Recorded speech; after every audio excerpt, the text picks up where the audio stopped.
దేవునికి స్తోత్రములు. మీ అందరికీ నా వందనములు. ఈరోజు దేవుని వాగ్దానం, మీరు ఫలించి అభివృద్ధి పొంది విస్తరించి భూమిని నిండించి దానిని లోబరుచుకొనుడి.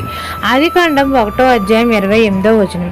పరిశుద్ధుడైన మన తండ్రి అయిన యెహోవా మనల్ని ఫలించి అభివృద్ధి పొంది విస్తరించి భూమిని నిండించి దాన్ని లోబరుచుకొనమని మనతో సెలవిస్తున్నారు. దేవుడు భూమి ఆకాశములను సృజించి, దేవుడు ఆకాశ విశాలంలో 2 గొప్ప జ్యోతులను చేశాడు.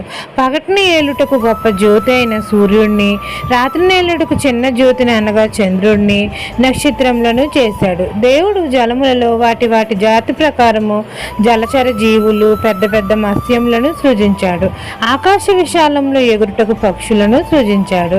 భూమిపై జీవం గల వాటి జాతి ప్రకారం పశువులను, పురుగులను, అడవి జంతువులను సృజించాడు. నేలని ప్రాకు ప్రతి పురుగును చేశాడు. దేవుడు తన స్వరూపమందు తన పోలిక చొప్పున నరుని సృజించి స్త్రీనుగాను పురుషునిగాను సృజించాడు. భూమి మీదనున్న సమస్తము మనకు లోబడేటట్లు ఆజ్ఞ ఇచ్చాడు. భూమి మీద ఉన్న పచ్చని చెట్లు అన్నయు మనకు ఆహారంగా అగునట్లు దేవుడు వాటికి ఆజ్ఞ ఇచ్చాడు. మనల్ని ఆశీర్వదించాడు. భూమి మీద ఉన్న సముద్రపు చేపలు, ఆకాశ పక్షులు, భూమి మీద ప్రాకు ప్రతి జీవిని ఏలుడని దేవుడు మనతో సెలవిచ్చాడు. సమస్త జీవులు మనకు లోబడేటట్లు వాటికి ఆజ్ఞ ఇచ్చాడు.